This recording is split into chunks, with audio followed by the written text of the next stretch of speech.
we're having our second budget workshop. Sorry for the late start.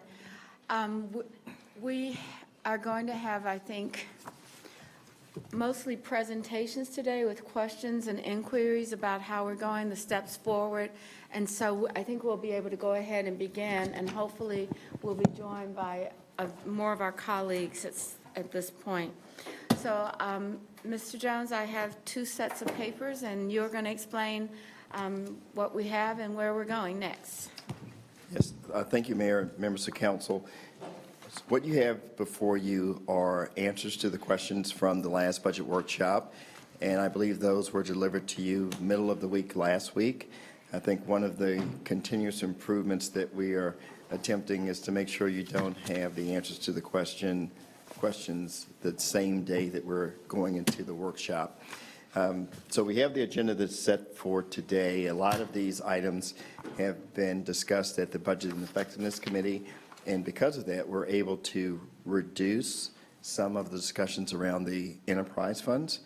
I would like to remind everyone that there is another budget workshop, which is April the 8th, and we have some of our more challenging issues that we will discuss then, and those would be the corridors of opportunity. Remember the 6 corridors that came out of the annual strategy meeting, transportation prioritization, and we'll also have 2 additional enterprise funds that would be CATS and the aviation budget. So today we have a focus more so on our compensation, both the general employees as well as a public safety pay plan. As Ryan discusses that with you, I believe we have both chiefs in the room, and there has been some progress related to the public safety pay plan. I would, at this time, have a plug to remind the council that there is a public safety plan work group that's made up of police and fire, and as we go through these iterations of the plan, we vet that through them, and we had a meeting last Friday with the group. We have the CAP today, and Sarah Hazel will provide you an update with that, as well as the 2 enterprise funds that I mentioned earlier. We'll have water and stormwater. So, Mayor, if there aren't any questions, I would turn it back over to you or the chair. Well, I think you should turn it back over to Ms. Simpson. So, Sheila, you are up. Good afternoon. Good afternoon. And thank you, Mayor and City Council and Mr. Manager. I am Sheila Simpson. I am the Director of Human Resources, and I'm honored to serve you and our employees. Today, our objective for Human Resources is to talk about our benefits and our compensation, but also 2 other projects that we have undergoing that were initiated here with City Council. One is the Charlotte Training Academy that we're very proud of, and the other is to give you some insight to the other initiatives that we have embarked upon for 2020 and 2021. So in terms of benefits, I thought it would be interesting to you to learn how our employees enroll in benefits. So for our workforce, 53% of our workforce select a coverage of medical care that is the employee-only tier. The other folks in our workforce select from the other peers. You can tell that 23% select the family coverage tier, and we have 16% that select the employee and children or child tier, and we have 8% that is employee and spouse.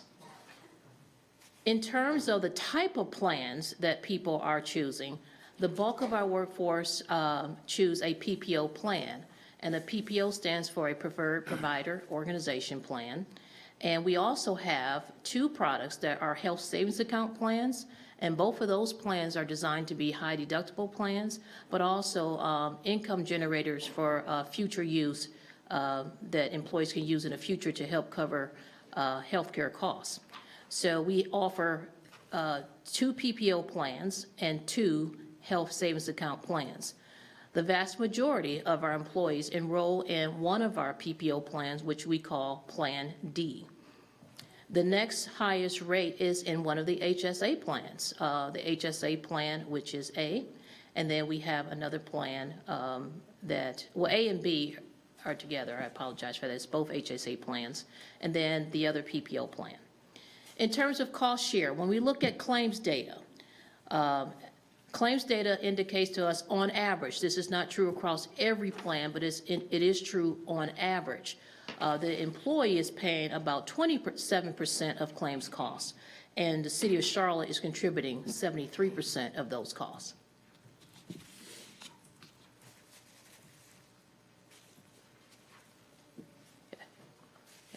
In terms of the spend, we spend, in 2019, our spend was about $95 million. The exact number is close to 94.7, and the bulk of that, as you might already have guessed, would be on the medical side of that. So medical and prescription costs are by far our leading cost indicators, and then dental and vision.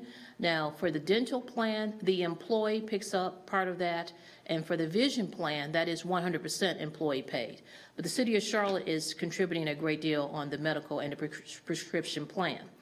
The other piece of information here that I think is very important for us to understand, I talked about the employee-only tier on the previous slide, and our employee base is about 7,600 folks, thereabout, that's selecting medical coverage. However, because of our dependents, we are actually covering about 18,000 different lives. So when we talk about benefits from a human resources perspective, we're talking about 18,000 people and not just the employees that work for us. Last year, one of the initiatives that came out of last year was to really look at upward mobility in reference to affordability of medical care. And so one of the things that we looked at was our Plan D premium coverage, and we used the definition of affordability that is under the Affordable Care Act. So the standard that we used was a metric of 9.5% of your weekly salary should not, anything above that should not be used for medical cost. So we were charged with identifying in our own workforce of the salaries that we know about our employees, how many of them were paying more than 9.5% of their weekly salary towards medical costs. And we identified those individuals, and there were close to about 300 of them. And of those 300, we then had to do another test, and that is of your household income. And the result of that yielded about 71 of our employees, our lower paid employees, received a refund. The total amount refunded was $63,180. Sorry. And we plan to continue that same program going into the 2020 program, and we've identified another 246 that may meet the new metric, and the new metric is 9.78% of your income. This is just a slide that goes back over time, and before you should have a sheet that lists a lot of our benefits that we offer. It's so many that we really can't put it all in a presentation, but we wanted to give you a view of the different types of benefit programs we run out of the Human Resources Organization. So we manage about 25 benefit programs. Again, most of those around 7,600 employees. And last year, we introduced a health care premium relief that I just talked about, and 71 employees actually benefited from that.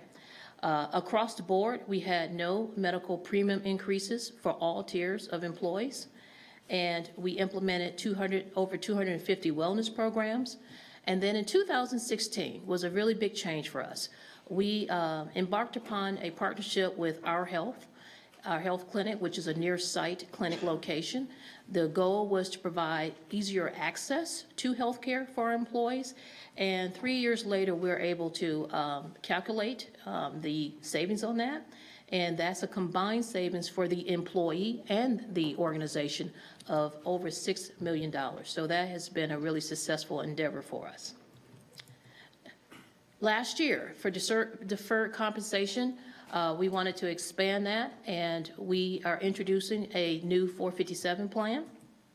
We anticipate that that new plan would be operable near the end of this fiscal year, and it will include a contribution that you all asked for the firefighters of 1% of their salaries to go into a deferred comp program.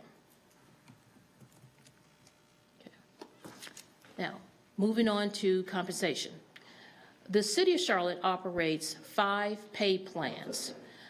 We generally talk about 2 main pay plans in this meeting. One of them is the Public Safety Pay Plan, and Ryan Bergman will cover the details of that pay plan later after I speak. And we also operate the General Employees Pay Plan, and in that pay plan, we have categories. One is an hourly pay plan, the other one is a salaried pay plan. And then we have 2 pay plans that are for our variable workforce. Interns are on that pay plan, and then we have a wonderful program of apprentices, and that's really a progressive wage schedule pay plan. So you can see on this slide that our public safety employees comprise 36% of our pay plans, and then our hourly workforce is the next largest group, 37% in that pay plan, and then the salaried folks are in the other pay plan, and that's 25% of our workforce. So in 2019, we conducted a salary survey to determine how do we compare with our peers. And overall, we have found that we have a better turnover rate, which usually is our turnover is less. So in this case, less turnover than our peers. And also, our average increase was better than what our peers experiences. Our average increase has been closer to 3 to 4.5%, and theirs is close to 2.3%. Okay. One of the things I think we're very proud of that happened last year was that we implemented, if I can explain this in a short way, we implemented a $1 increase for those employees. If 3% of your salary was less than $2,080, then you received more than a 3% increase. So you can see on this slide, we have several employees that received a 4, a 5, and a 6% increase. Those employees are at the lower tier of our income salaries, and so it was a great benefit to our employees to raise them up. And again, that was an upward mobility initiative to have a $1 increase for our lower paid employees. In addition to that, we implemented a new floor for our minimum hiring rate, and we were at $15 an hour. We are now at $16 an hour. This slide really just talks about how many changes we've made over time. So if you go from fiscal year 2017 through fiscal year 2020, you can see that there are several incremental changes that we have implemented, with the goal all being to really address affordability and upward mobility within our own workforce. So an hourly pay plan conversion, that year most of those folks received an average increase of 7%. In FY 2018, we went to $15 an hour.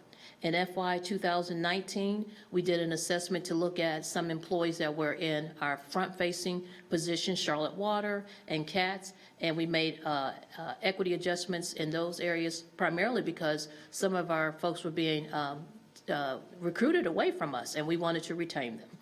And then in FY 20, the $1 increase again went up, and we went to a $16 an hour rate. So over time, you can see that we're making incremental changes, all with the same goal, to increase our upward mobility of our workforce.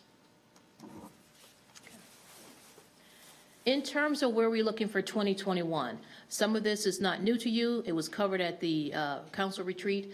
Right now, we're looking at about a 3% increase for hourly and salary employees. And for those in the public safety STEP plan, those increases would range between 1.5 to 6.5%. So overall, it would be about a $13 million addition to the general fund. Now we're going on to some of the things we're really proud about in terms of our initiatives. Last year, we implemented a Charlotte Training Academy. So we took some of our existing programs and made them better. The quest was to go out into our community and hire 50 individuals who would like a second chance, or 50 individuals who needed a better opportunity.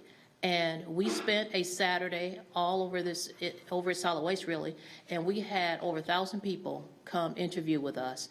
And we interviewed and hired folks the next week. So we hired 50 people to go into this program.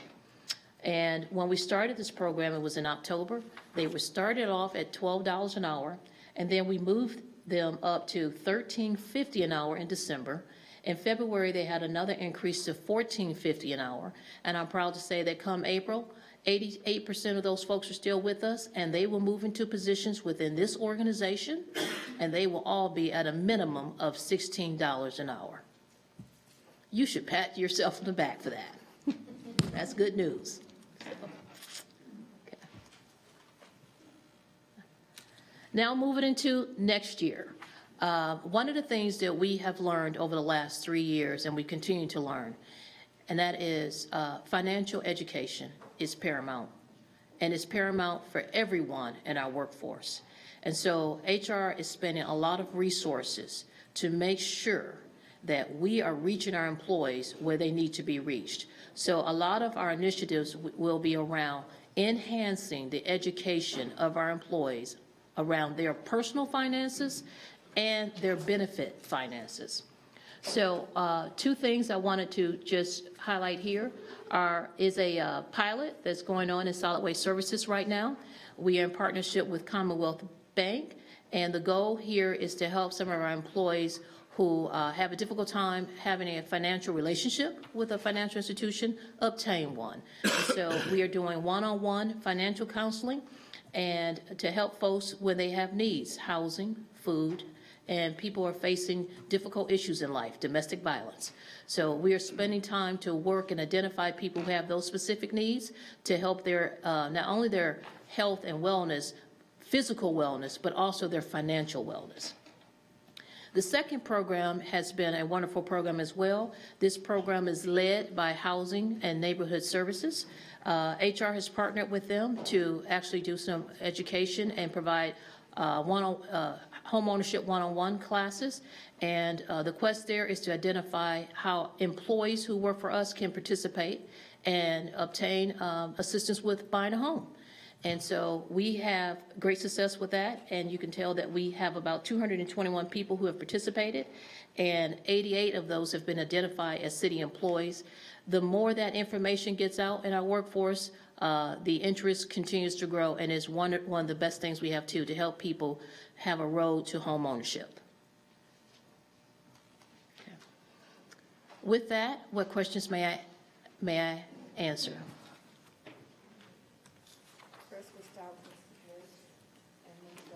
So I first wanted just to highlight the outstanding success of our clinic program, the Our Clinic program, which was adopted a couple of years ago with conservative estimates about its performance and has far exceeded them.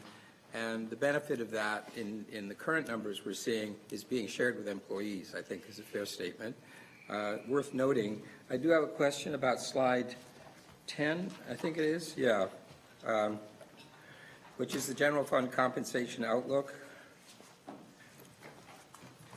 We had heard earlier a rough estimate in terms of like a surplus and then a change in the state sales tax distribution because of the county's 2 cents, and it looked as if with these increases we were still in a position of a small deficit. So I guess my question is, are you now confident that we can close that deficit and that we're not going to have any tax conversations? So, Mr. Driggs, in terms of the programs and services that have been provided in FY 2020, if you take those same programs and services and apply them in FY 21, we are confident that we can do that without a tax increase.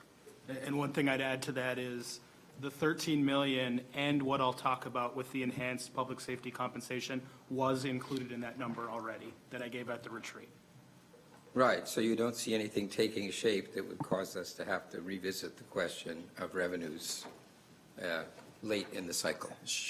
Yes, yes and no.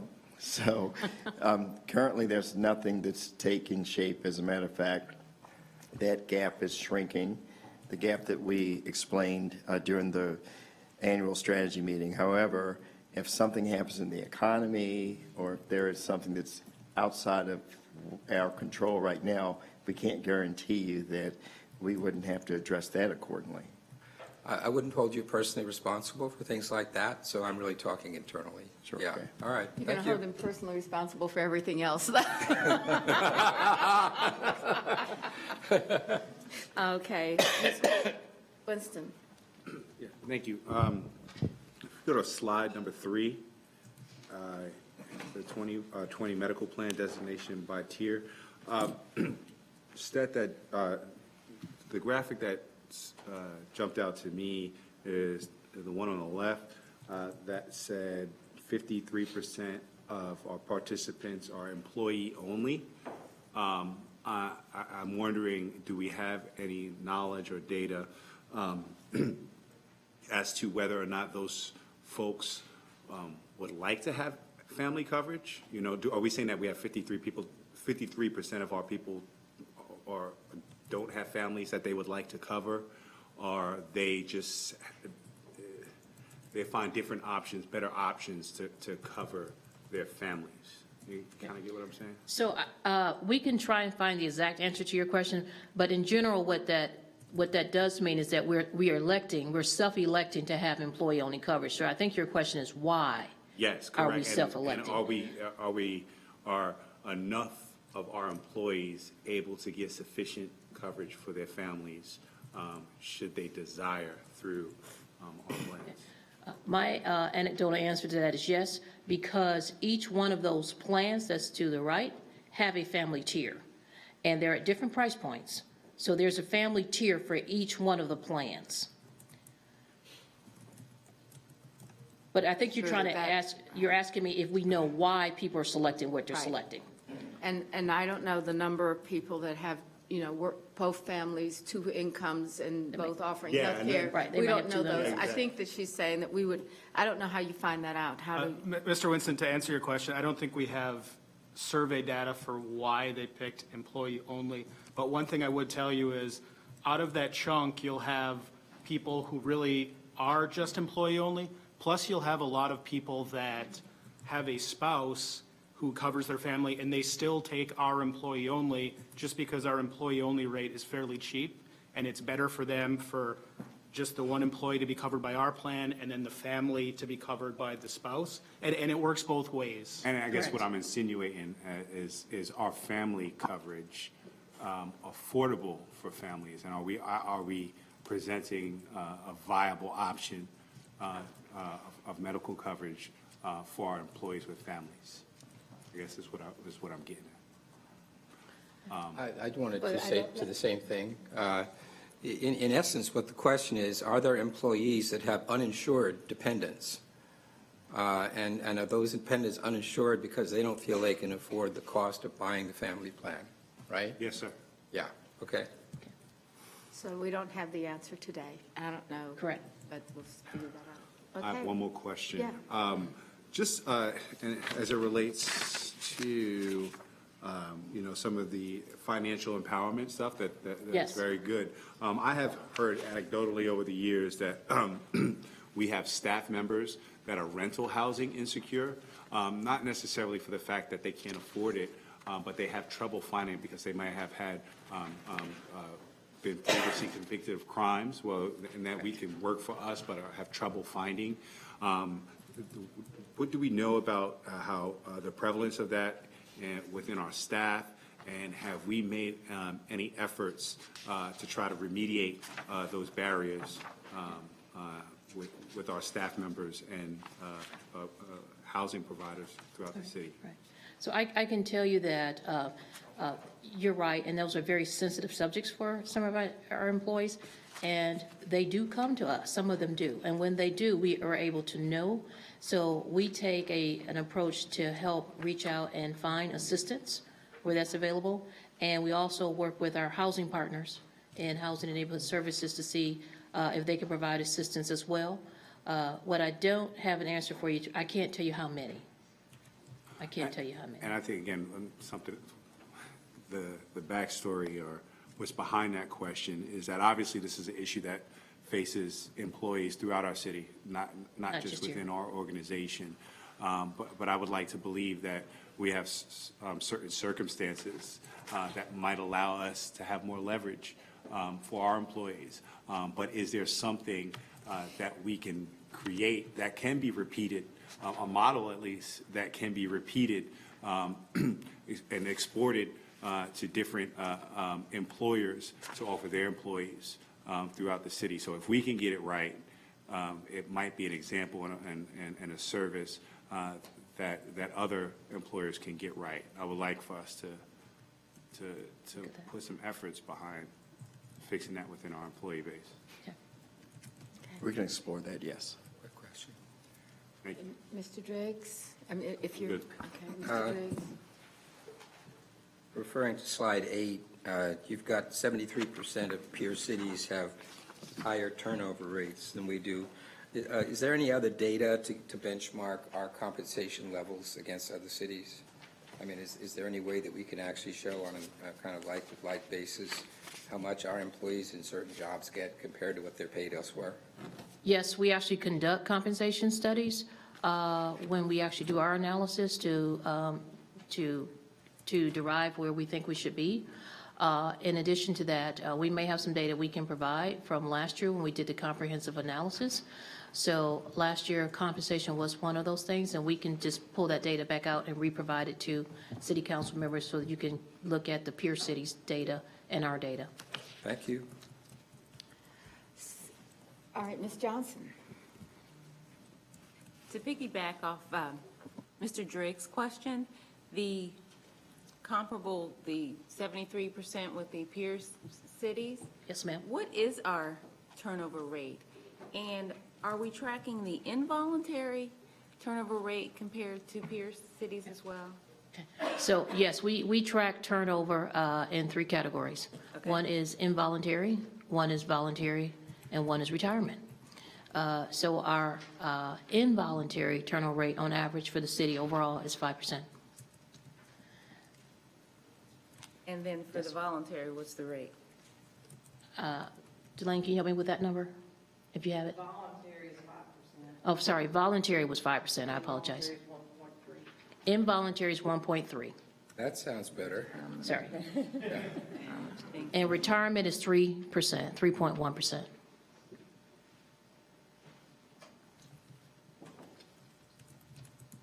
Sure.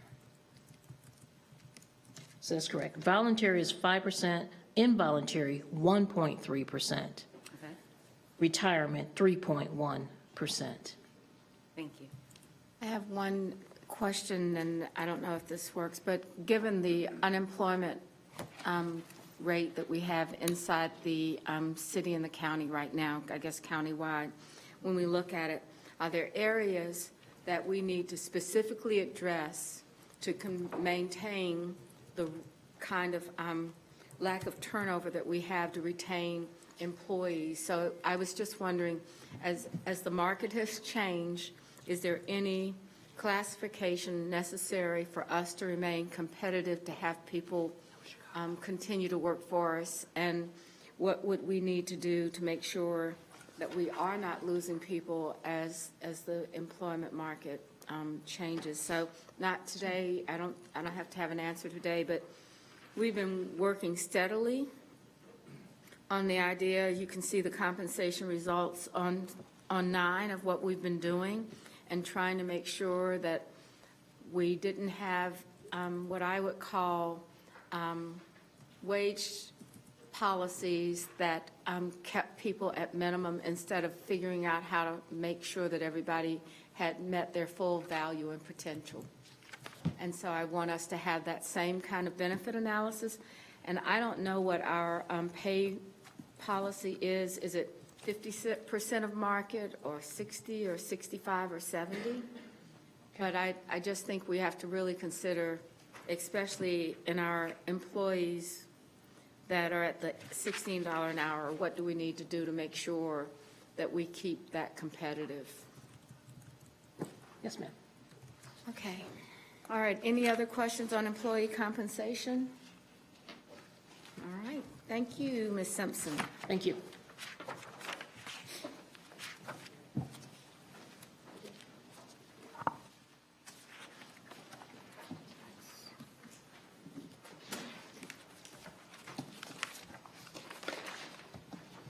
Good afternoon, Mayor and Council. I'm Ryan Bergman. I am the Strategy and Budget Director.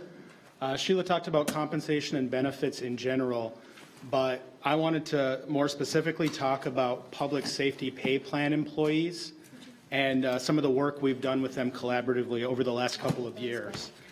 So today I want to talk about how they're paid. I want to talk about the multi-year approach that we took last year. I want to talk about how that impacts FY21 budget planning.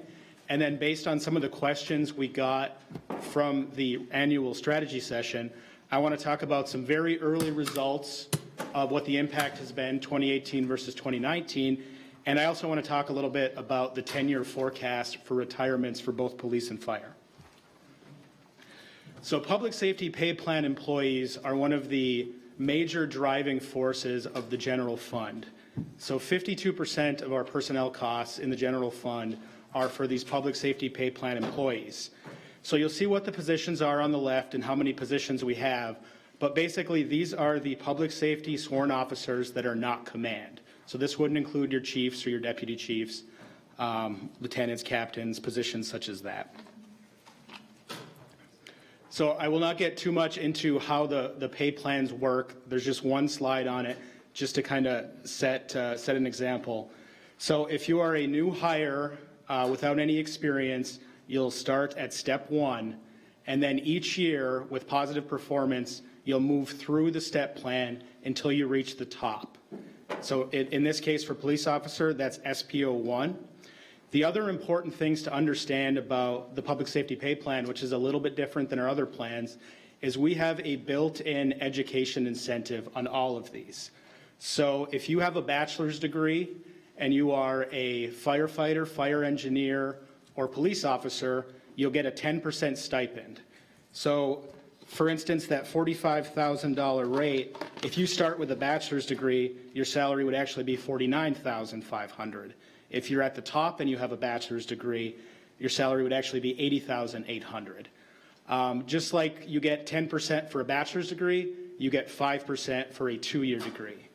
I do want to be clear, though, that those incentives phase out as you get up to the fire captain and the police sergeant level. The other point I wanted to make about this slide is if you reach the top step, the only increase that you would typically get, unless we make adjustments, would be what's called the annual market adjustment. So it varies anywhere from 1% to 2% in a given year. So that's basically how we're adjusting all of the steps. So the Public Safety Pay Committee, as was mentioned earlier, there's 14 members from each department selected by the command from that department. We work collaboratively with them. The committee, as it's structured now, has been in place since 2011, but over the last few years, we've really worked on some very focused areas. The areas of comparing us nationally and not just regionally, to help them reach top pay sooner rather than just adding steps at the end. And then more importantly, and what the focus of most of this presentation will be, is increasing top pay. So I have that bolded because this is what they were referring to a couple of years ago. So this is FY 2010 through FY 2018. And what this shows is that other than that 1% to 2% market adjustment that we did each year, we did not adjust top pay for these positions very frequently. You'll see that in that 10-year period or 9-year period, police was not adjusted at all, fire was adjusted a couple of times. So what ended up happening is if somebody had reached the top step in one of these plans for about potentially up to 10 to 15 years, they would have only gotten that 1% or 2% increase each year. So to focus on that top step specifically, we came up with a 3-year plan for fire, and we came up with a 2-year plan for police based on benchmarking nationally. And you can see here what the plan was in FY20. So the reason that this was a little different than in the past was in the FY20 pay plans, we actually built the FY21 step increases into it as well. So it effectively became part of our plan last year. And you can see that with fire, we're to the point now where this year, other than the market adjustment, firefighter 2s will get an extra 2.5%, if approved, of course. Fire engineers would get an extra 5%. Fire captains would get an extra 3.75%.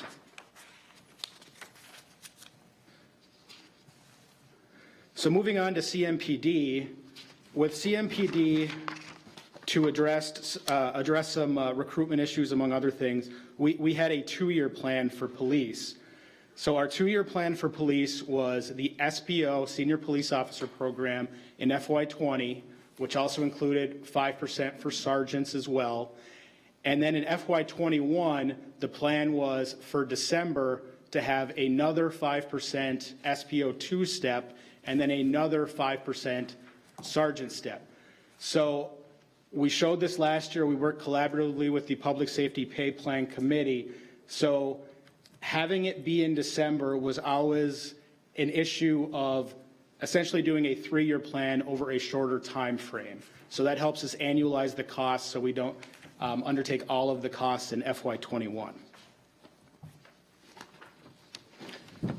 So talking about the budget impact. So this slide is a little bit confusing, but what I'm trying to explain is that compensation increases build on each other. So in FY19 and FY20, we spent some money enhancing public safety compensation. Those still exist. They're ongoing costs. So when we look at FY21, we still have to fund that $9.7 million, which is already built in. That's to take care of the last couple of years. And then additionally, the actions that I just had on the screen add about another $3.8 million in costs.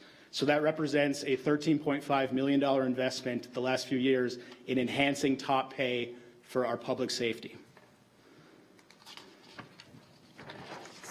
And then this might be one of the most impactful slides as far as what has happened.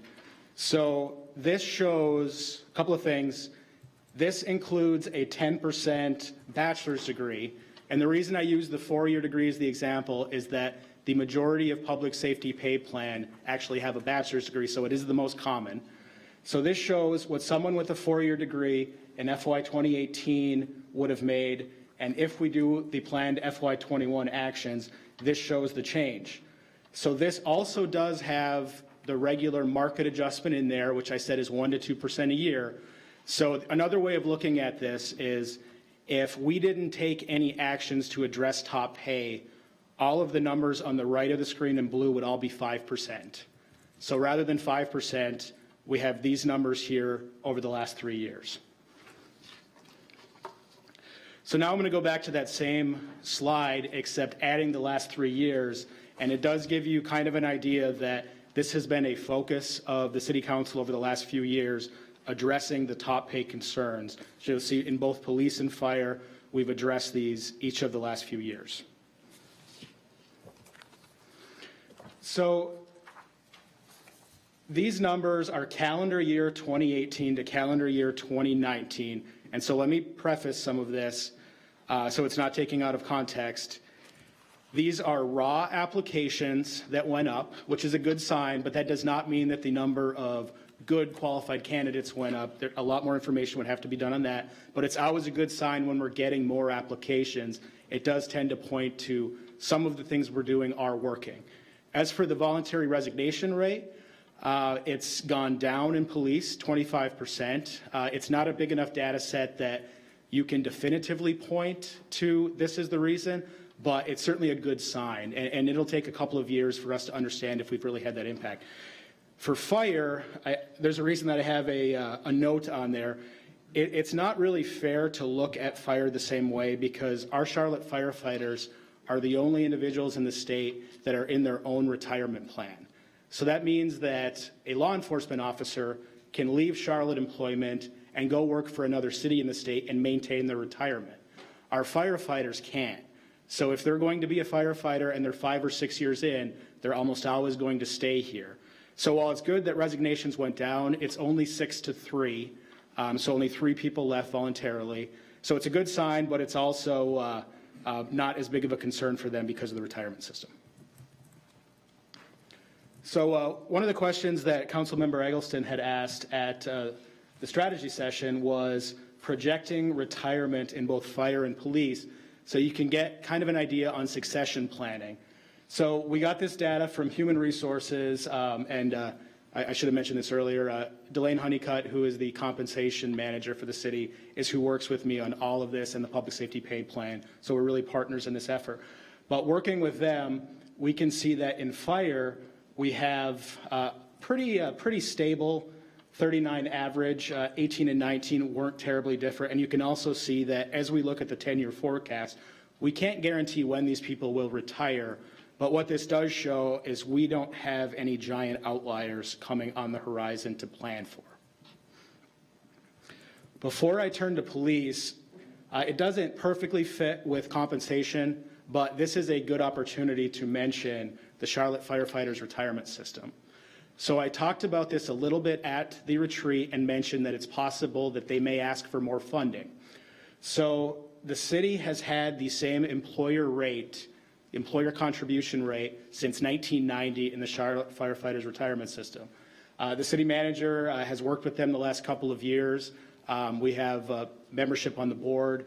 And really, we tried to work collaboratively with them. They did make a formal ask of the city manager in this budget that we increase the contribution rate from 12.65% to 14%, which would be the first increase in 30 years for this retirement system.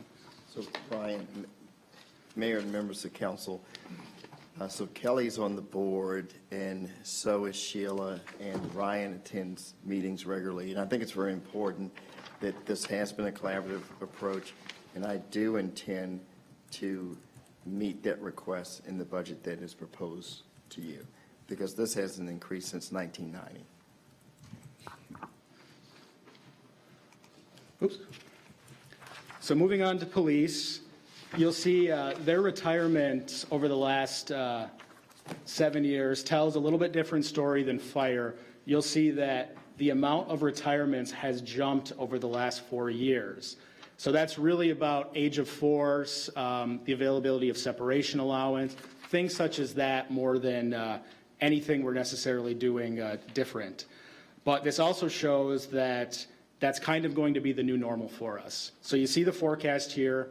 The force has grown to a point that while we may see a slight dip in FY21 possibly, you'll see that the out years beyond that, they are going to very likely stick at that 70 to 80 level, 60s to 80s. You'll see these numbers are a little bit higher than what I presented at the retreat, and the difference is this actually has all the command in it as well. So this is all law enforcement officers,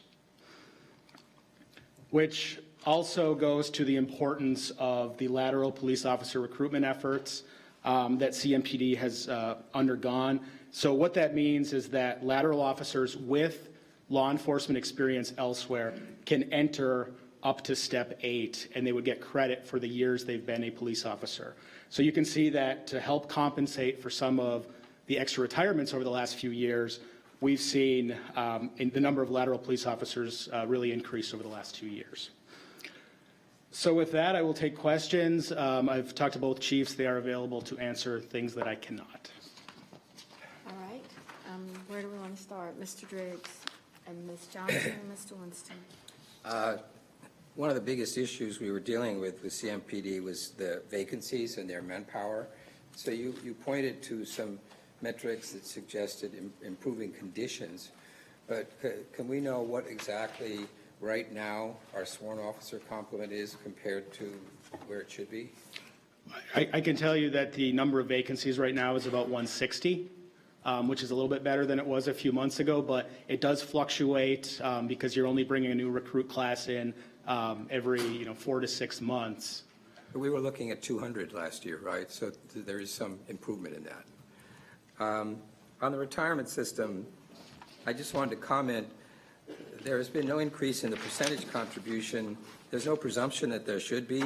I mean, as incomes go up, the contributions are going up. So the question is why the ratio of the contributions to income needs to change. So I just look forward to hearing more of your thoughts about that at the appropriate time. The other thing I wanted to mention was Algiers has gone through a rather painful process of trying to right-size its funding situation. Are there parallels to in the Charlotte system to that? Because there they were looking at what kind of increases would be required to get them back where they think they need to be, and there was a lot of talk about over what period of time those increases should take place. So Algiers, which covers our general employees and it also covers our law enforcement officers, up until 2 years ago had increased at about 0.25% per year, the contribution rate. FY20 for the first time, that increased by 1.2%. And it looks like, well, not looks like, in FY21, it's also going to increase by 1.2%. So they are starting to increase the employer contribution as well. So there's certainly parallels there. And some of it, while there's always a lot of different factors in play, some of it is just investment performance as well. Okay, thank you. Are you saying the investment performance of Algiers is down and not up, like, or? No, what I'm saying is that Okay. there's a targeted rate, and from year to year, if they're targeting 7.2%, for instance, they might only hit 6 or 5. Some years they might hit 8 or 9. So it changes each year, and the state basically determined that they need to increase the employer rate to kind of work on that volatility. Do we take a position on that, or is it just kind of like, this is what it is and it's mandated? Or do we actually try to look at the financials to determine if appropriate? The state is totally controlled by the treasurer and them. Okay. All right. Ms. Johnson? Do we have the same lateral structure or lateral recruitment process for firefighters? We don't, and I don't know if the chief wants to chime in, but I think because of the retirement system we have, there's a little bit less of a need because we have less resignations in fire than police.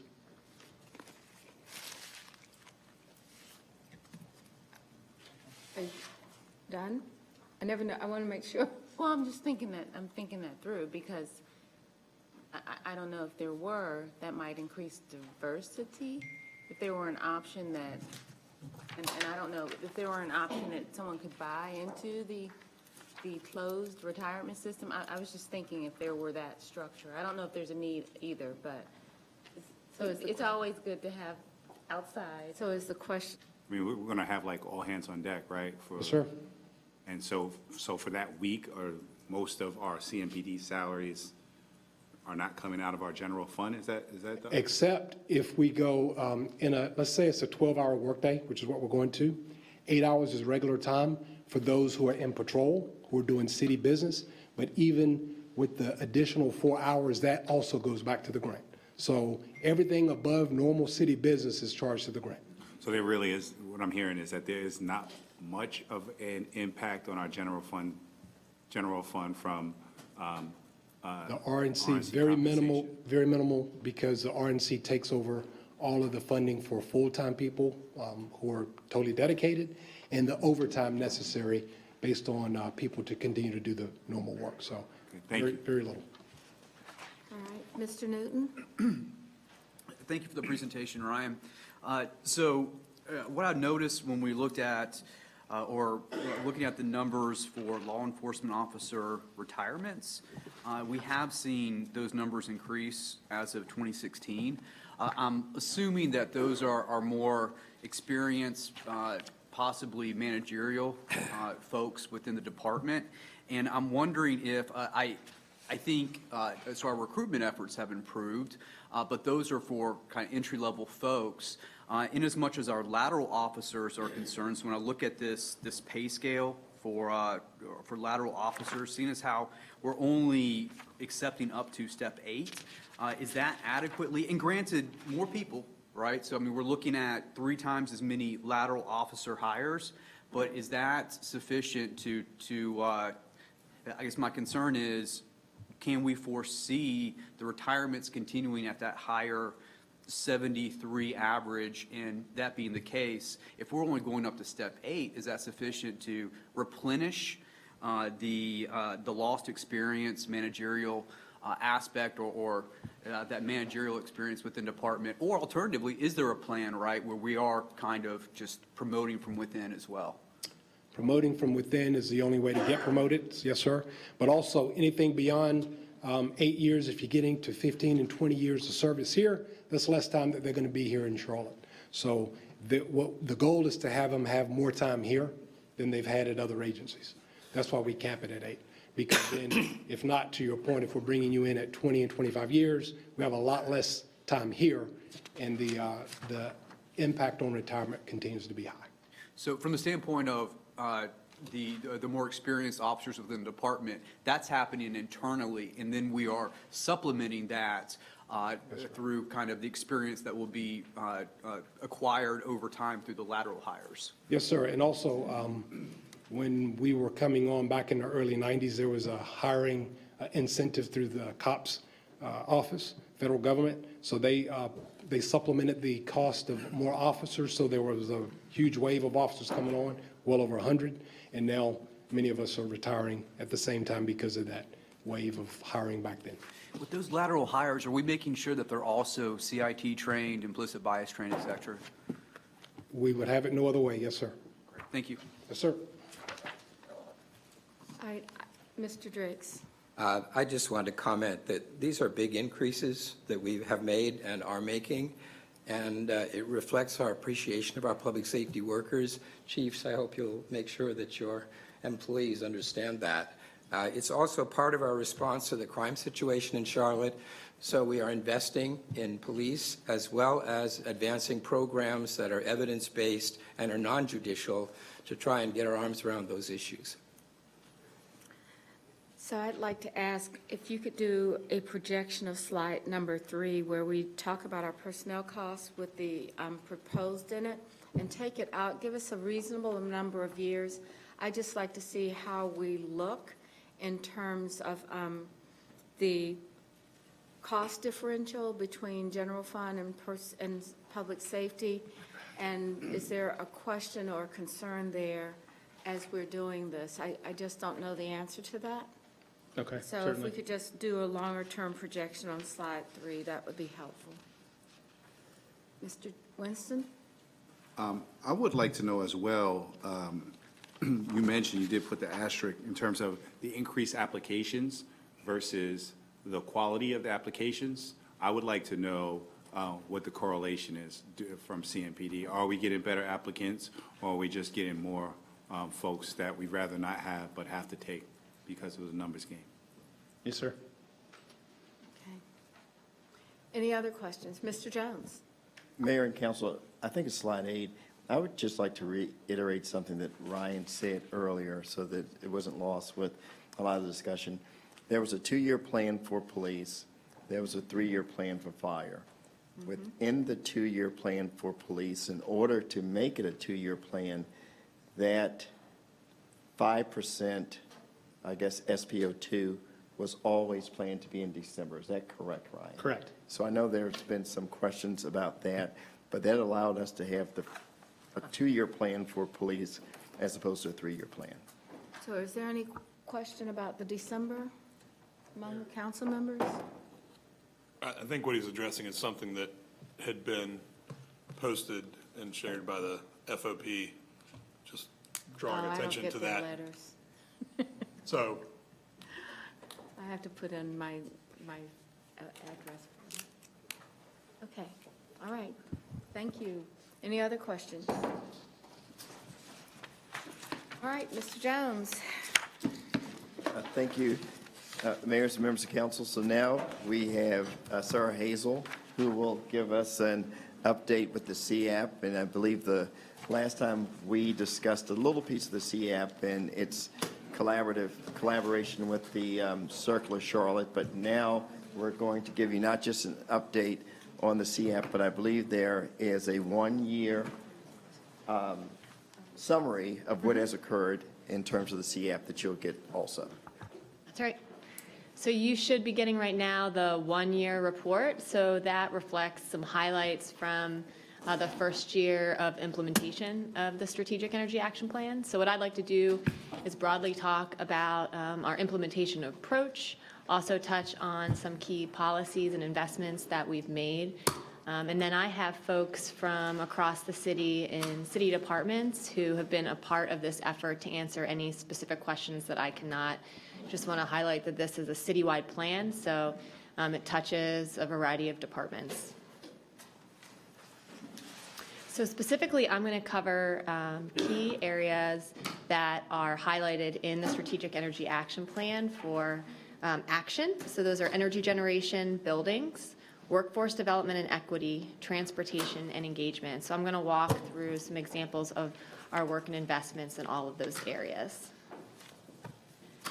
But before I do that, I do want to take a step back just to run through some of the ways that we've been thinking about approaching our work around the CAP and some key kind of principles that you'll see reflected in the rest of this presentation. So the first and foremost, we're looking to spend existing resources wisely and in a strategic way to achieve our goals.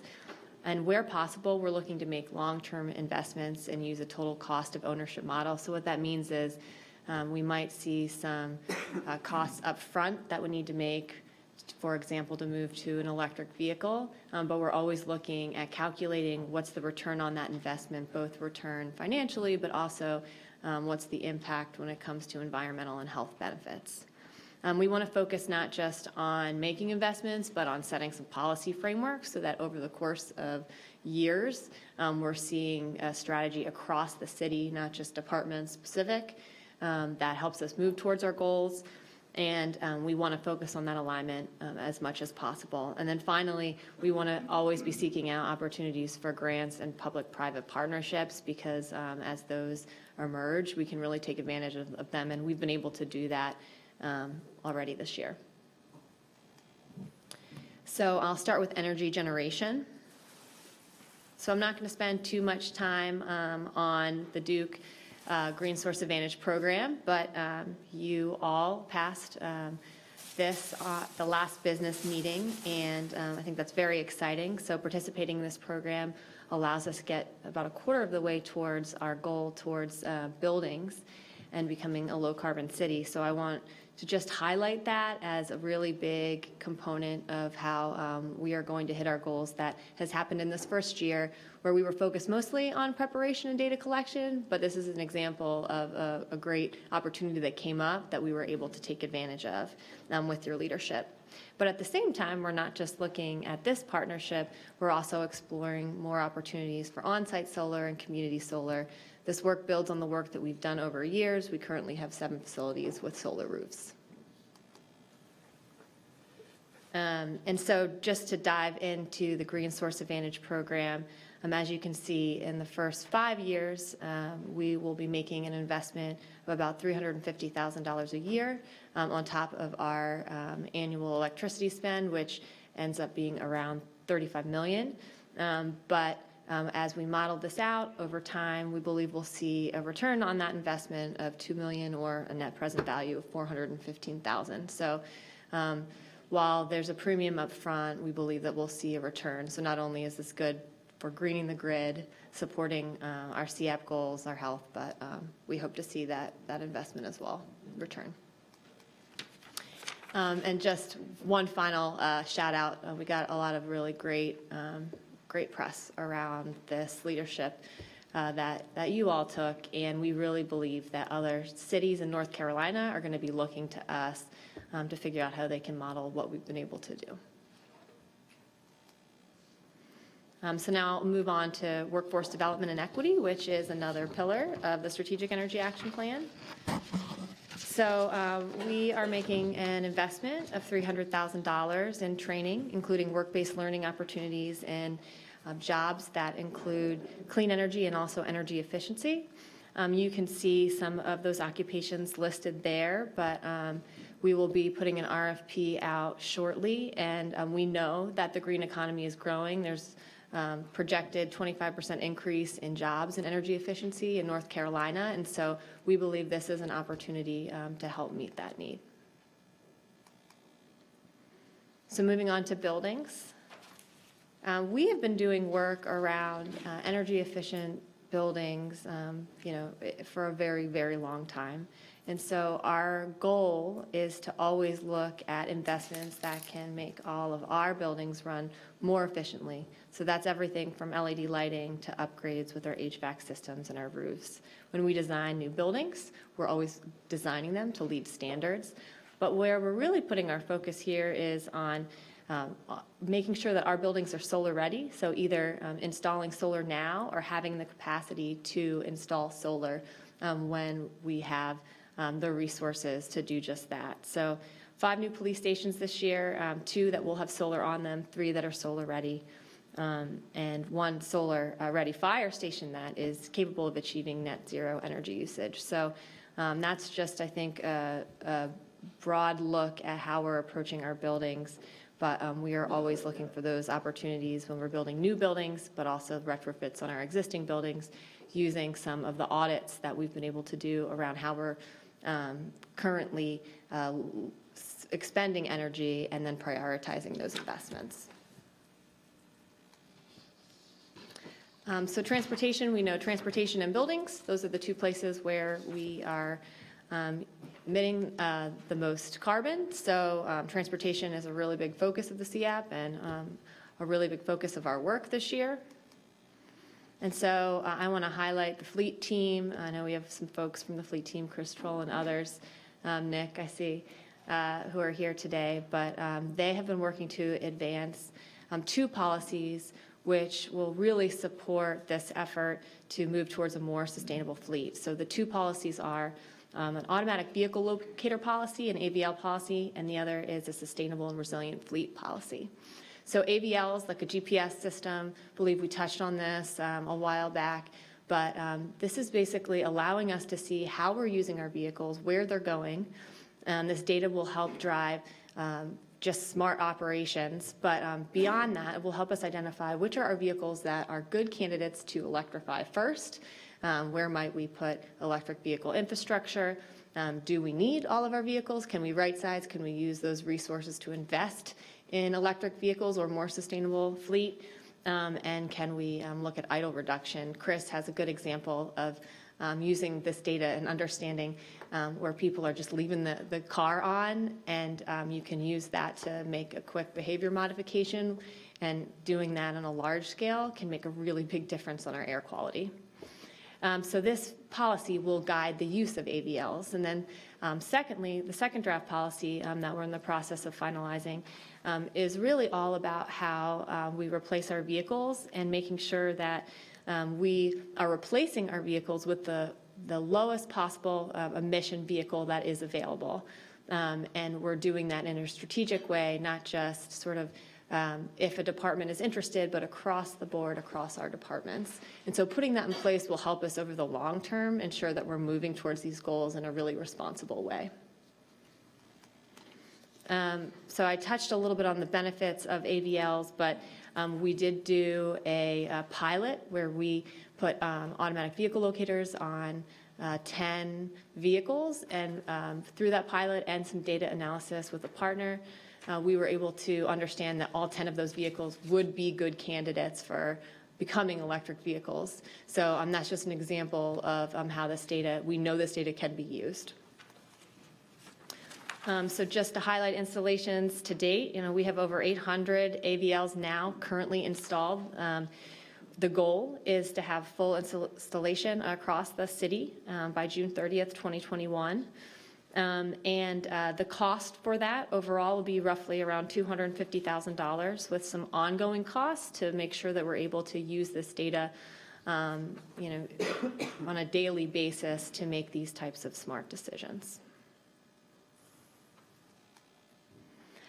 So now kind of moving on to electric vehicle investments. We have 15 electric vehicles in our fleet right now. We have an infrastructure that is beyond that to support also public charging stations.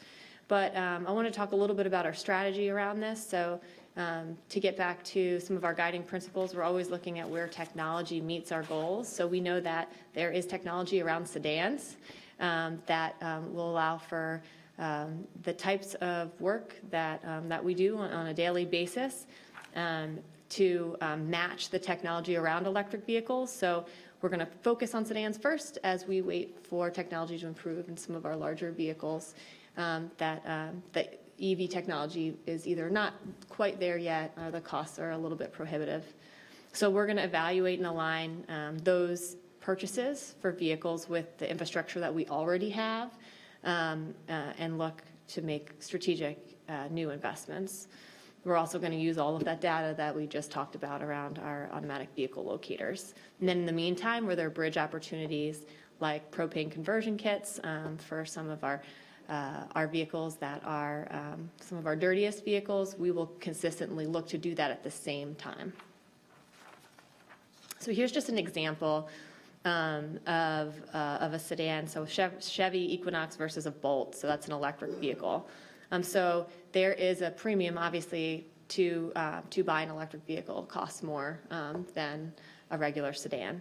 But when we look at the total cost of ownership over time and we look at the length of time that we have a vehicle, we look at the cost of gasoline versus cost of charging an electric vehicle, we see that in the end, it is very close to the same amount to have this vehicle for 10 years. In fact, the electric vehicle ends up being about $900 cheaper. But that doesn't even put into the equation what the benefits are related to the environmental impacts, and that is the whole reason that we're having this conversation as well. So that's just one example of how we're thinking about this approach. But I can't talk about fleet without talking about buses. And so I wanted to just highlight a little bit about some work that CATS is doing. And I know John will have an opportunity to spend more time with you and have a more in-depth discussion. But CATS hired a consultant to look at the path to electrification. And that consultant recommended a pilot. And so CATS is looking at how to use grant funding that's currently out on open right now, as well as public-private partnerships to initiate a pilot as per the recommendation of the electric vehicle consultant. And one of the other things that I thought was very important and interesting from the consultant's presentation is that, a lot of cities are moving to electric vehicles. And phased approach is something that many cities are taking, understanding that there really is a give and take with how those vehicles are performing and what it takes to put the infrastructure in place. And so as we move forward with that, the Office of Sustainability is working with CATS to look at those opportunities. But CATS is not the only department that runs buses. So aviation also has a bus fleet, and they are transitioning their fleet to all electric within 10 years. And so 5 vehicles purchased this year, and based on their operations, they really see the return on investment and that works for the way in which they're running their vehicles. And so I just wanted to highlight that and also highlight overall that there's a lot of really good work going on in our enterprise departments around sustainability that aligns up to the CAP that quite often we don't get a chance to really discuss. And I think finally, this is one other example of that. Our aviation department is currently finalizing their own sustainability plan, but they're not doing it in a vacuum. And I think that's the benefit of the Strategic Energy Action Plan being this umbrella plan.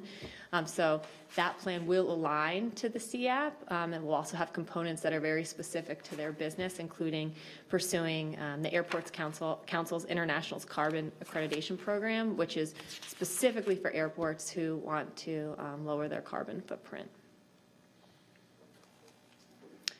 And all of this, while very important as we look at our internal city operations and our investments, we know that one big part of this goal is not just about us, it's about our community becoming a low-carbon city as a whole, and it's really going to take the efforts of organizations, companies, individuals across our community to make an impact on that goal. And so to that end, we've been doing a lot of community engagement. We're looking to do more. We also have been meeting with CAP external content groups, which are comprised of stakeholders from the environmental community, folks who have different interests or are experts in the different key pillars of the CAP to help support thinking through these community-wide goals as we're working really hard on our internal citywide goals. And so I think that's my overview. I'll take any questions. All right, Mr. Eggleston. Thank you, Madam Mayor. Thank you, Ms. Hazel. I want to channel the Mayor Pro Tem in her absence today, and I know along with others, but she probably most loudly and consistently has been beating the drum that we've got to push ourselves harder to more quickly adopt electric bus opportunities. And so I'm glad to see that it looks like because again, we know we're not going to change our fleet overnight. We know it's a decade-long process to change our fleet. And coincidentally, a decade from now is when we have the timeline for some of the goals that we're trying to reach. And so for us to meet those goals, we can't wait too much longer to start on some of those adoptions of new technology. And we know that maybe the technology is not there today for some of our longer routes, but we don't necessarily have to put the electric buses on our longer routes first. We can start with the shorter ones where it works. And so I'm glad that it sounds like, in addition to what we're going to be doing with the bus fleet at the airport, where those might fit in more quickly and easily, that we're starting to look at what we can do with our CATS routes as well. So thank you for the update on that. And then just a general kudos to you and your team and all the departments that you're working with, because while these are policies and goals that the council has to vote on and adopt, the more important part is the people that are working with you behind the scenes to actually accomplish it.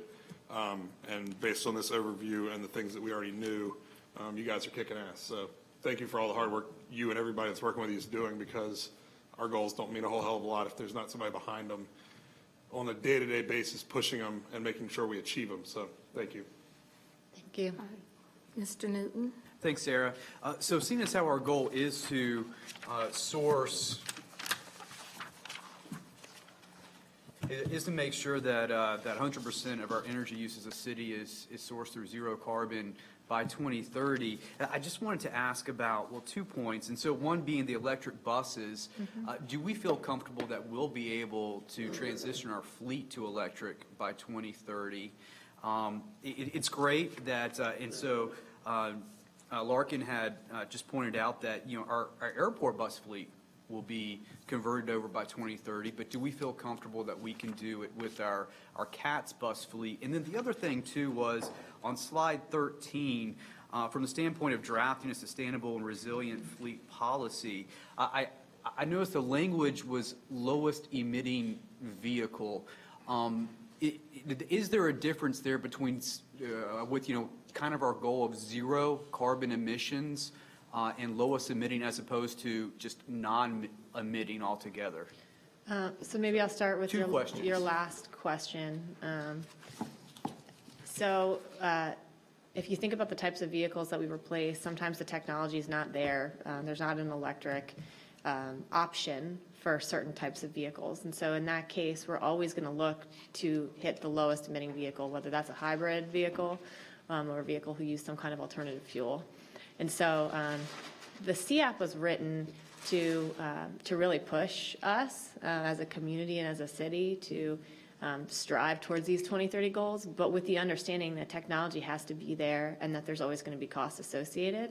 And so I'm excited about this policy as it gets finalized, because it really codifies that approach, but understanding that, we aren't at 2030 yet, and we don't know what technology will emerge, and we will have to make some decisions now that will impact whether we will actually get to that 100%, but we need to do that in a way that is very much in line with the spirit of what we're trying to do here. And and I think that is really what this policy gets at. Question about bus fleet. I think it's actually a very similar answer. I won't speak, for CATS, and so, maybe this is a conversation that we can either revisit at the next workshop, or John can speak to, but I think that's the same approach, which is get started, do what we can now, and make sure that we're just making really thoughtful and strategic moves towards these goals, understanding that we need to have the availability, technology, and budget to do it. So I wanted to follow up to that, Mr. Newton. I want to send, and I can send out to everyone, the minutes of the MTC meeting where we have a consultant working with us. In addition to the lowest emitting vehicle, we have a market issue in that there are only a few manufacturers. And if you can get LA, who's willing to order 100 electric buses, and we're going to order 20, they're going to go to where the market drives their work. So we've got market conditions. We've also got issues around batteries for the longer routes. So I think that Mr. Larkin's reference to shorter routes going first, and then hopefully having this technology improve for the batteries, and then having more manufacturers. There are, I think, 2 manufacturers right now, and one of them is proven, and the other one has just gotten into it. So we've got market, we've got battery issues, and I think we are also trying to figure out the way to do this. And this has been a really tough one because we have, I think, about 10 or 12 diesel vehicles that we shouldn't be having on our street right now. So how do we deal with the immediate when we can't get an order in for an electric? It's really, I wish it were a lot more simple, but I will send out the minutes of that meeting so that you can see the discussion around the dilemmas that we face with electric buses. And I think, just to piggyback on that too, I think we always understood too, coming out of environmental committee and then at the dais, that our goals are very aspirational, right? We've set them very, very high. And so for me, I'd love to see us meet those goals. At the same time, I still think we need to shoot for the stars, even if it means we're hitting the moon. Does that make sense? Mm-hmm. One thing I'll note that I think is exciting about the airport's work around electric buses is they're getting experience with how to maintain buses, with how to drive the buses. We can leverage that experience. CATS can, when we think about pilots and talk about a CATS pilot, we have another city department that is going to have this experience very shortly. And so how do we leverage that to make that transition as it is just a matter of time as to when that transition will be made. It's not a sort of if we will transition. It's just a when and how in a responsible manner. Mr. Winston? So kind of carrying on what the mayor just mentioned, but kind of thinking of it in a little different way. I hope maybe as we go forward in our thinking, let's think about it from a market perspective and not simply from our individual buys. And what I mean by that is that I don't think what we have at this point in time is as aspirational as we think it's going to be. If you look at the economics that are happening, electrification is happening now. So we need to understand how our procurement processes might be lagging behind where the market is actually going to take us. So where we might be thinking, hey, in 10 years, we might really be where we need to start thinking about having a full electrical fleet. We know that this fall, Amazon put in an order for 100,000 all-electric vehicles to be added to their fleet by 2030.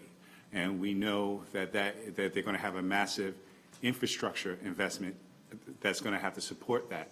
It's going to follow that. UPS is going to follow that. FedEx is going to follow that. These are, this isn't hypothetical. Like, this is happening now. We know that we're going to need this buy-in from the private sector to attain our community goals, right? So how can we engage with them to see that, hey, are those vehicles, because they're going to start rolling out in 2021, are they going to be rolling out on our streets first? If not, how do we get them there? But also, how can we, especially for the entities that we've given public dollars for to bring these operations here, how can we continue to partner to say, hey, is there a public-private investment here that we're not thinking about in terms of, like we're saying, whether it be battery technology or charging infrastructure, where are the places that we're not thinking about that could provide not just the community benefit, but, you know, the specific investment for what we're looking at operationally. I really haven't seen us talk about it like that. I haven't seen our engagement quite like that. And I wonder if there's just something I'm missing, if those conversations are happening, and where we're going, because the economics of it, there won't be combustion engine vehicles being brought by fleets really within the next 5 years. So you want to talk about conversations that are going on? Yes, so Mayor, members of council, when I saw this presentation the first time, there were about 6 slides dealing with electric buses, and I asked, could they reduce it to 1, to maybe not have the electric buses from CATS overshadow the CAP conversation. What I will say is that as a team, we are committed to electrifying the fleet and CATS. So that's the takeaway.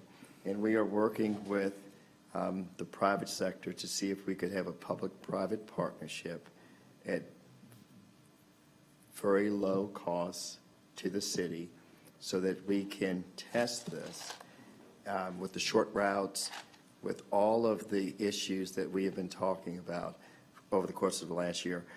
But the one thing I will say, and I don't want to speak for John, he's right over there, but I think this is consistent with what John would say. Right now, the cost of an electric bus is more than the cost of some of the other buses that he could purchase.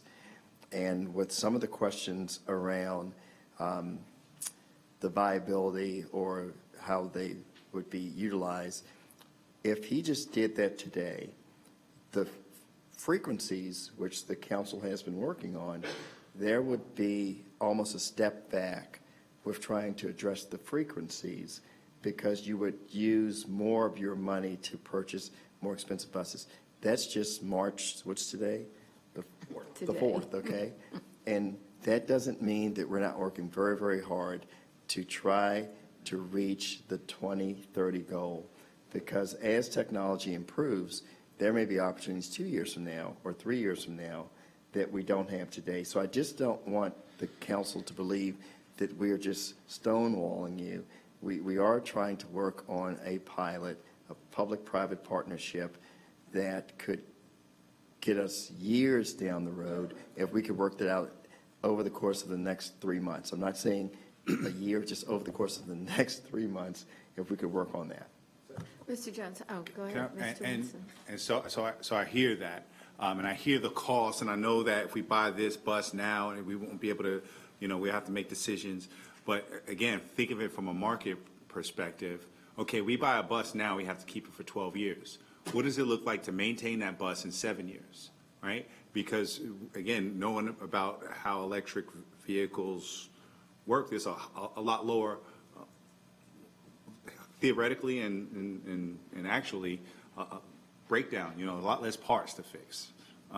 So when we buy these buses, if we continue to buy these buses that we have to maintain for the next 5 years, so that would put us 17 years down the line. What are our upkeep costs looking like for something that, for technology that really isn't supported anymore? Not to do a back and forth because I will lose, is that we don't know what the market may be 3 years from now for the buses that we have. So I hope we will support our subject matter experts and take it that they understand us about the importance of the environment and work with them and not sound as if we question their commitment to our goals. Thank you. Okay. All right, Mr. Jones, we'll go to the next topic, I guess. yes, so Mayor and Council, we have our last 2 topics, and they are the enterprise funds. We'll have 2 today, and then at the April budget workshop. We will have CATs, and we'll talk a lot about buses then, as well as aviation. So we'll have David to walk us through the water budget overview. These are extras. I don't want them to go to waste. Okay, David, you're up. All right. Good afternoon, Mayor and council members. Thank you for having me here this afternoon.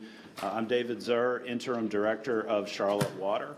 I'm pleased to have an opportunity to bring before you our proposed FY21 budget.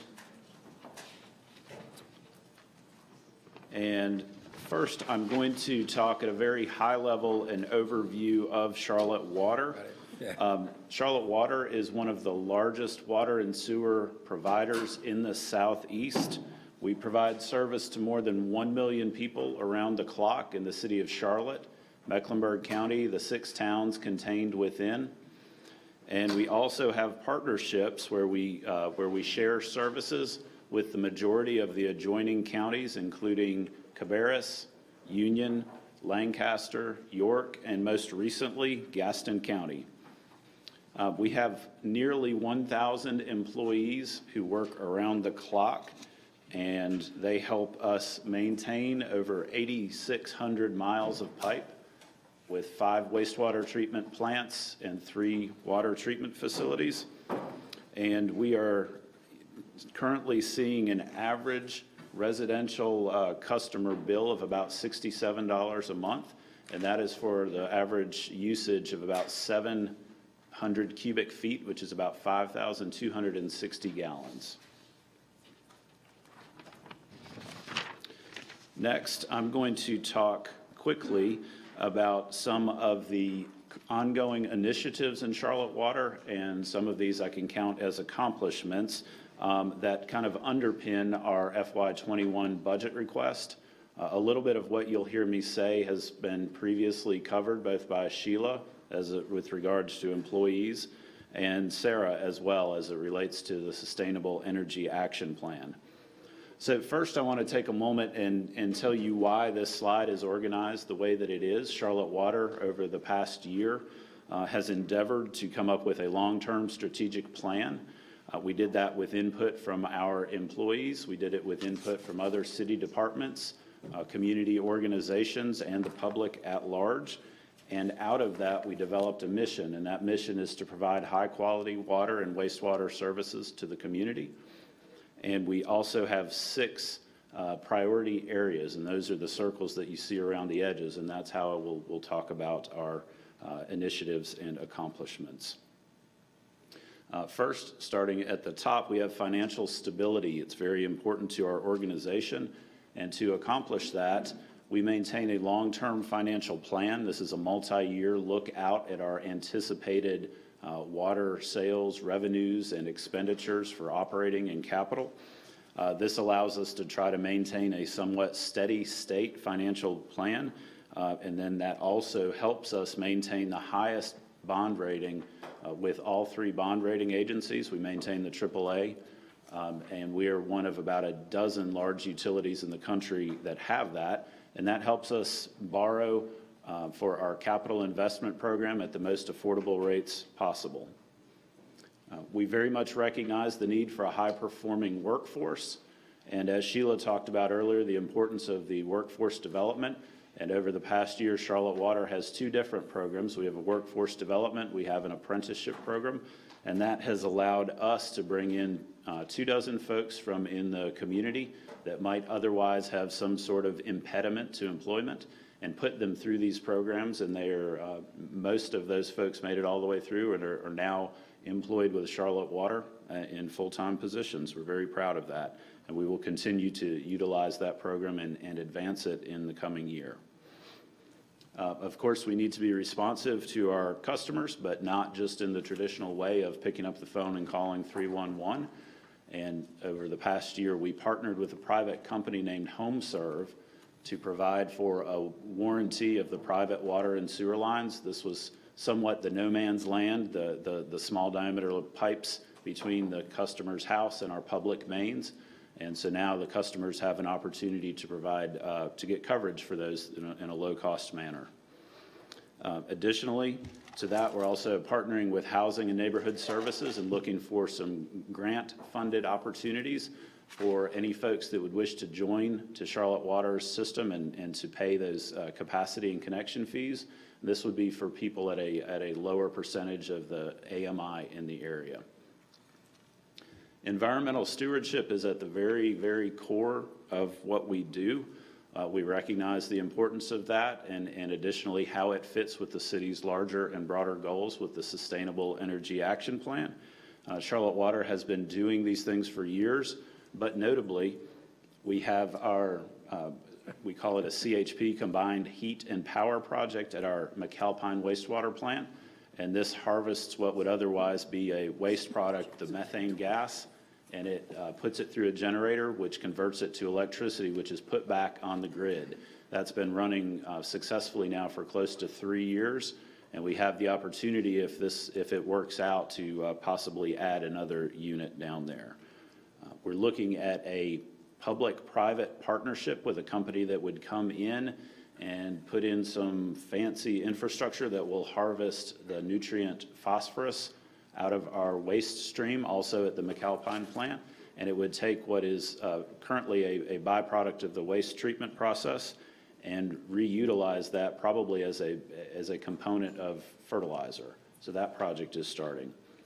We've also begun a pilot of using biodiesel in some of our fleet vehicles, and we've been a partner in the AVL, the city's automated vehicle locator program, and we have nearly all of our fleet up and running with those at the moment.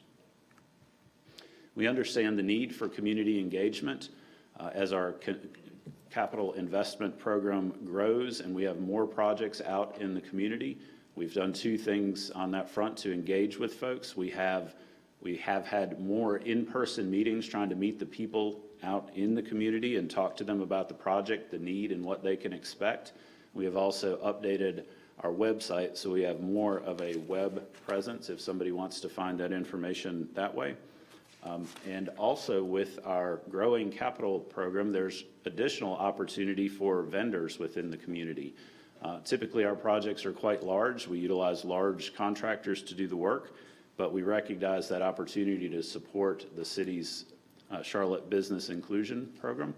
And so we have hosted 2 vendor fairs over the past year that have brought together these small businesses with our typical large contractors to try to offer them a chance to meet those folks and see if there's potential partnerships.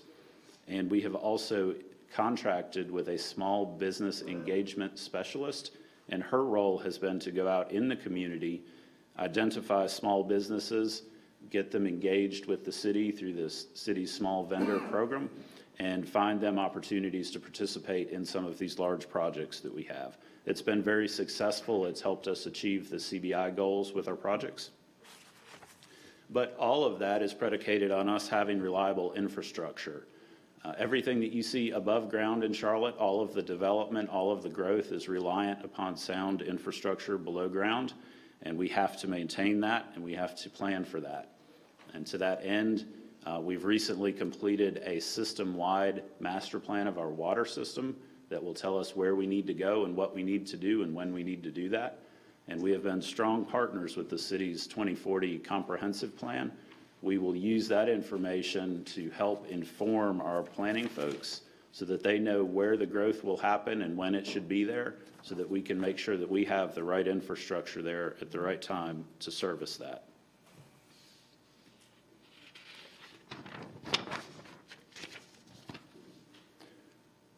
Talk a little bit about our annual budget, and we have a proposed budget this year of about $475 million. The largest piece of that by far, $300 million, will go towards our capital program. About half of that will be used as pay-go financing, basically cash for projects. The other half goes for debt service for those projects that are funded through long-term water and sewer revenue bonds. That's been an intentional move on our part. In years prior, we were more heavily weighted towards the bond funding, and we've wanted to bring that back. to where it's about equal. And so we are at that point now, and we will continue to try to keep that mix. The other $175 million is split between our personnel and our operating expenses. This is the money that goes to pay our nearly 1,000 employees and their benefits. It pays for the power at our facilities, the chemicals, the repair and maintenance of our system. And I mentioned earlier that one of our key things that we have is a long-term financial plan. That long-term financial plan does include expected annual rate increases. We work very hard to manage those and keep them modest. And this year we do expect that there will be a rate increase. It is still fairly early for our staff and the work that they're doing, but we expect that rate increase for the average customer will be between 3.2 and 3.6%, and that will yield a monthly increase on their bill of about $2. This is very much in line with where we anticipated we would be last year at this time, and so we're happy that we're keeping on track and we're able to afford all of the things, particularly our capital program, that we need to support the community with that nominal or modest rate increase.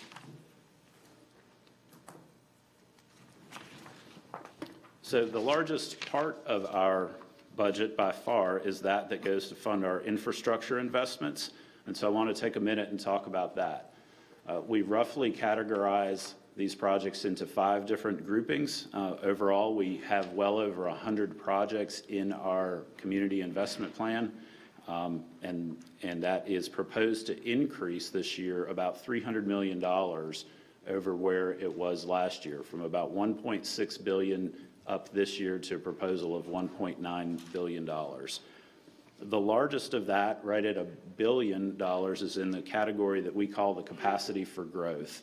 And so as you look around in all of the development that you see throughout the county, the city, the towns, we have to make sure that our infrastructure is there in time to support it, and it's the right size. It's big enough to provide the water and carry the wastewater. And so we are endeavoring to do that. That has seen a lot of growth in the past several years. We've known these projects were coming. We had predicted them in our master plans. The growth has ticked up a little bit beyond what we expected that it would have. And that $300 million increase, a significant portion of that, I'm excited to say, is for our newest, or soon-to-be newest, wastewater treatment plant, known as the Joe C. Stowe Regional Water Reclamation Facility, and it will be located out near the National Whitewater Center. We currently own that site. This is particularly exciting for us. It is formed in part out of a partnership with a couple of towns over in Gaston County, as we've recognized the need to be more regional. You get economies of scale, and it makes more sense from running a utility. So we've partnered with the towns of Belmont and Mount Holly in a long-term agreement to take their dated facilities offline. We will accept their wastewater, and it will be treated at this new facility. What that helped us do was to be able to negotiate with the state to obtain the permit to build this. But ultimately, it provides for the long-term capacity to treat the growth that will happen in Charlotte and the community. Of course, we can't ignore the infrastructure that we have in the ground. A lot of it was built in the 50s, 60s, and 70s, and it's nearing the end of its useful life, although we'll note that in some places we have some pipes that are still providing service as they approach 100 years old, which is pretty impressive. But we have about $500 million that we reinvest through the form of either pipe replacement, or a lot of times it's rehabilitation, where we're able to reuse the pipes, but we go in and we clean, we line them, and then we can get more useful life out of that pipeline. $154 million will go to regulatory-driven projects. We're heavily regulated by both the federal and state level, and so often you'll see changes that are prescribed in the way that we operate or treat water or wastewater. These projects are a result of that. And then our commitment to public projects. This is where we make infrastructure investments that are somewhat in partnership with other city or community projects or investments. And I'll give you an example. There is on Independence Boulevard, when that project was being done and the widening, we recognized that it was smart to go in and replace and upsize those water and sewer pipelines while we had that opportunity so that we weren't coming back later to do that work. And then our facilities and technology, these are some of the things behind the scenes that keep our organization running well. It's everything from buildings to upgrades to our billing system. And one of these that is exciting for us is the new field operation. We have 4 of those zones. This is Zone 4 that's being replaced down off of West Tyvola Road. It's a very outdated facility that is really undersized for the operation we're running there. But when we saw that opportunity, we thought we should reach out to our sister department, Stormwater Services, and right now it actually looks like we're going to be building a facility there that will be large enough to allow for the co-location of their staff. And so that's an exciting opportunity as we look for some synergies with them. And so that brings me to the end of the presentation, but first I would like to extend a quick thanks, if I may, to some of Charlotte Water staff, to Ryan and his folks in strategy and budget, Kelly and finance, for helping us get to this point and put this together, and to council for your continued support. Thank you. You do have some questions. Mr. Driggs, followed by Mr. Eggleston. So first of all, thank you for what you do. I think anybody who remembers Flint, Michigan knows what bad water is, and we are fortunate to be able to take the water we have for granted. I wonder if you could comment on the page that has the dollar bill broken up on it. Did you have a slide for that? I actually don't have that slide with me. It's on your handout, though. So it has, since this is a budget session, it has the residential fee comparisons in it, and it says water SDF. The SDF, is that service delivery fee, or what does SDF stand for? That's a system development fee. It really replaces what we used to call our capacity charge. It's for a new customer who's buying into our system. So all of these fees are actually payable kind of on a one-time basis, as opposed to the customer's annual cost for That's water, correct. is that right? Yes, this is a one-time for new customers to hook onto the system. So our takeaway for the budget is that you expect to be in this 3 to 3.5% range in terms of the increase in the residential water bill. Is that right? Typical residential water bill? Yes, that is correct. Okay, thank you. Mr. Eggleston. 2 facility questions that Sure. maybe I just missed, but you mentioned the Tyvola. That's a plant, or that's just a office? It's an operating facility for us, so it's where our staff that operates out of our field operations zone. So these are repair crews, video inspection crews, heavy equipment, trucks, backhoes, dump trucks, pipe, and piles of stone and things like that. So operations, but not water processing of any kind? It is not water processing, no. And what's the timeline on that facility? So we will be breaking ground this year, and I think it's about a 2.5-year project to get to completion. And then the other that you referenced, I believe, was a replacement for Mount Holly facility that's outdated? Yes, that's. And is that one already in the works? It is in the works. It is it has multiple parts. So the first part, which is bringing the pipes actually underneath the Catawba River, that has already started, along with the ability to receive that flow on the Mecklenburg County side. That work has started. Meanwhile, on the treatment facility itself, we just selected the design build team that will be constructing that, and so they will be getting to work very soon. And that's a multi-year? Yes, probably a 4-year project. Okay, thank you. All right, Mr. Winston. Yes, so going back to that dollar sheet, what I'm seeing here is connection fees being lowered, so developers are paying less for water connections, but we're raising, is that SDF, will that be ratepayers, like for residential service will be going up? So this would be for whomever is doing that initial connection to our system. Usually it's a builder or a developer that is paying both of those fees. And if I may, the reason the connection fee goes down is because we look at our actual cost to perform that work over the last year, and we utilized contractors for that service. We had some favorable bids come in, and that means that our cost has reduced on that. We just pass along actual cost. Okay, but SDF is what?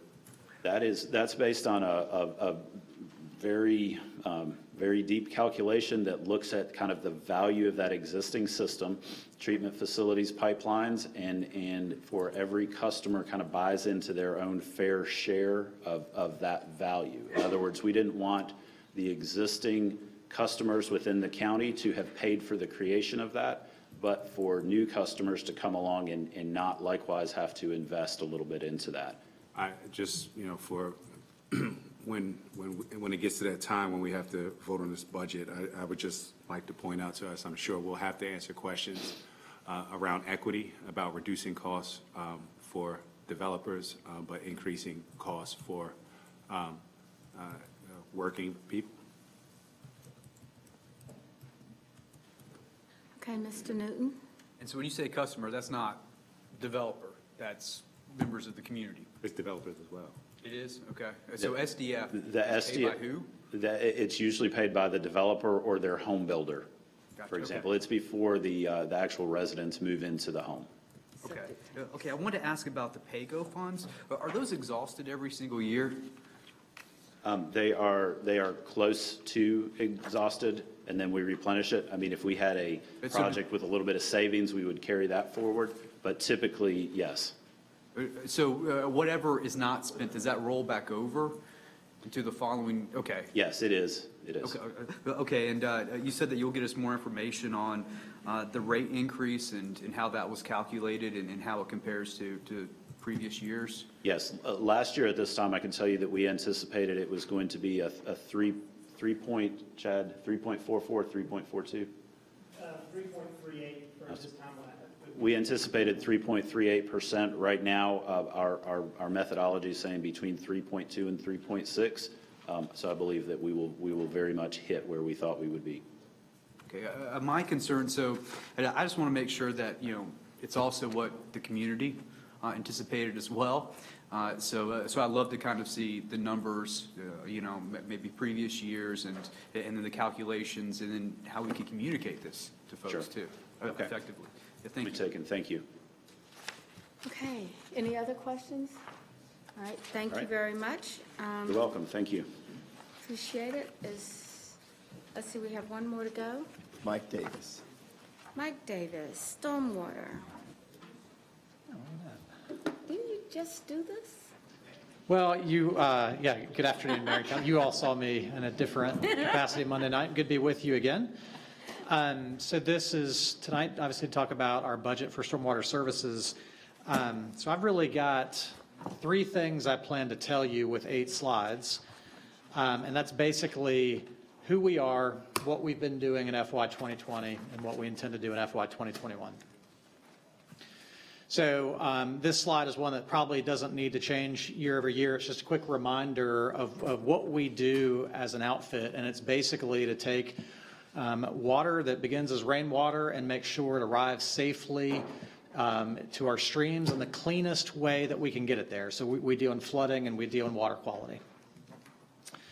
This slide is really just meant to give you sort of a sampling of the variety of work that goes on in this program. I won't mention all of it, but just sort of point out a few things. We operate as a joint utility with the county. It's been a successful venture with the county that we've enjoyed for a little over 25 years.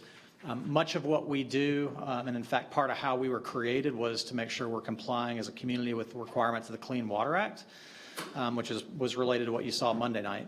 Asset management is something you're going to see me touch on in a couple slides. It's increasingly become an important part of our business. The last couple things I'll mention about on this slide is just sort of a reminder that we, like many departments, are a high-touch outfit as it relates to community engagement. We get anywhere from 3,000 to 4,000 contacts initiated to us in a given year. And on top of that, we try to proactively do outreach and education, and it's common to see us out engaged in the community. And we're also big into engineering and construction, a large project management outfit, and increasingly we're finding we have a home and a role in severe weather response. excuse me, this slide is really just to give you a sampling of the volume of work that we do. I won't read it to you, but you can keep that in your materials. I will point out all that work gets done through a group of folks. It's around 170 people, plus apprentices and workforce trainees that we're happy to have be part of the team. This is the slide that is just to kind of remind you that we've got a good history of investing with efficiency. So we're proud that most of our revenue collected ends up in direct capital investment and been able to sustain a AAA bond rating as we go. So that's kind of who we are. FY20 is where I want to spend most of my time, and it's just to kind of remind council that FY20 was a big year for us in terms of commitments to really reform the program. And do it with some lessons learned about what was sustainable as a program. And so the first part of that is to shift to an asset management approach. Really what that means is to transform our program away from one that just relied on people telling us where things were breaking and increasingly towards being intelligent about what the health of our system is overall, being able to take proactive interventions, which means we have to know more about our system and try to stay ahead of the curve, which we think is a good long-term investment strategy to take care of the system overall. The second part is that we are shifting the focus of our work to really deal with city-maintained drainage system as our top priority. And the last is to reprioritize all of our work to make sure we're dealing with the very highest risk work first. We always dealt with the most severe things first. That was not new. But I think we also recognize there were things that were sort of hovering in that middle tier that required that we rethink how we tackle our priorities, and we've done that. And so as we think about transitioning to a program of work that's really focusing on public liability, I think everyone, staff and council had recognized that we had developed a commitment that we needed to honor that dealt with private property locations where people were expecting services from us. And so we know where these are. They total to about 1,700 projects. And the commitment in last year's budget was we wanted to try to resolve these in 5 years. To do that requires that we increase the output of our production. And so what that represented was 30% in an initial year, followed by successive rates and increases of our productivity in the succeeding years. So another way to talk about that is that we will need to open up the project pipeline. So that has meant bringing some innovation to our work. We always work with designers who are consultants, but we've chosen to enter into an arrangement where they're co-locating with us alongside the work that we do to try to streamline how the design work gets done. And you've probably also noticed a barrage of council actions at your business meetings to try to create more capacity around survey, geotechnical, real estate, structural, all the different things that need to happen in order to advance projects. We've also tried to make internal adjustments to increase efficiencies as we would in any year. And so the idea is that year by year, we will continue to try to open up that pipeline to meet that 5-year commitment to the 1,700 projects. So as we think about FY21, the main message is we want to stay the course. We think we've got ourselves on a good, sustainable trajectory. And this chart that's on this slide is really just meant to kind of give you a side-by-side of a baseline view that really reflected what our projection was before we entered into FY 2020 and let you see how, again, year by year, trying to increase that productivity. Part of the way that we've accomplished that, and this went into our FY20 work, was to work in a closer way with the finance and budget offices together to really think about, with this increased commitment, what does it take from a resource perspective, but also what are the best practices from a financial perspective. So it was a comprehensive review that was done last March. We're doing it again this year as a best practice, and are grateful for budget and finance's support of that effort. And so where that leaves us is last year we had believed that the financial model that we had brought forward was one that we might expect could be something in the realm of 3.6% in a given year, or say over a 5-year outlook. And so where we are today is we think we'll be able to come in below that. So we'll work to finalize those projections to come forward as part of the manager's recommended budget. And that is it. Happy to take any questions you have. All right, questions on stormwater? Yeah. All right. Mr. Driggs, who has, I'm sorry, I'm a budget guy. Mr. Driggs, who has a very long driveway and a large roof. Yeah, that's right. Impervious surface. That's right. The pilot I was out of the room for a minute. Did you talk about the pilot program or what utilization there was of that? Or I did not. I'm happy to share kind of an overview if you'd like. So just to recap, the pilot was a program where we offered customers the opportunity to pay 15% of the cost of remediation of stormwater issues, and that the city would pay 85, and we budgeted up to $5 million for that. And what was the response? What we found was what we thought we might find, which is that just as it was our very lowest priority, so too was a very low priority to the typical homeowner. So the folks that we sampled, it was something in the realm of 1% to 2% interest, represented a very low overall utilization of that fund. So I just want to be sure that everybody knows that we did manage, therefore, to right-size our entire stormwater operation and get away from what looked like a several $100 million deficit in service commitments compared to our pipeline. So That is thank true. you. Okay, Mr. Winston? Seeing that the mission of Charlotte Stormwater is to provide infrastructure around impervious runoff and, to reduce water quantities wherever possible that is running off. I would like for stormwater to really get into this kind of CAP development space and start finding options for developments to do things to capture, to reduce impervious stormwater runoff.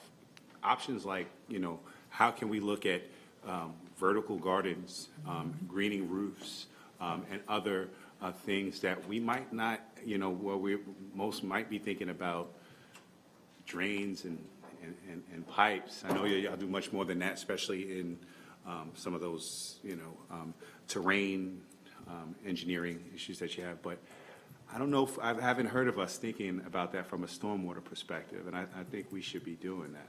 Sure, so I'll just touch on it briefly, and thank you for the question. It is an important part of the program that because of our other challenges that we've seen over the years, we haven't really had an opportunity to really feature this side of the house. But again, our program really grew out of an interest in providing clean surface water quality.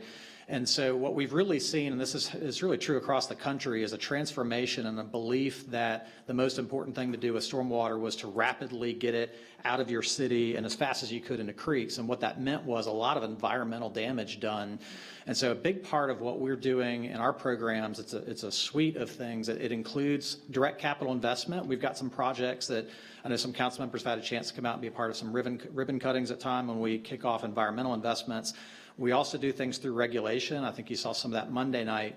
On the development front, we benefit today from some regulations that have really only been introduced in a modern era, probably the last 10 years or so, where when you see these detention ponds that are built on site, they have this dual benefit of slowing down the release of water that helps relieve flooding, also helps settle out pollutants as it does that. So in aggregate, over time, we've done a lot, but to your point, there's always more that can be done. The science still evolves, and as it relates to things like green roofs, it's something people experiment with, and we are delighted when there's new ways we can kind of build that into the built environment.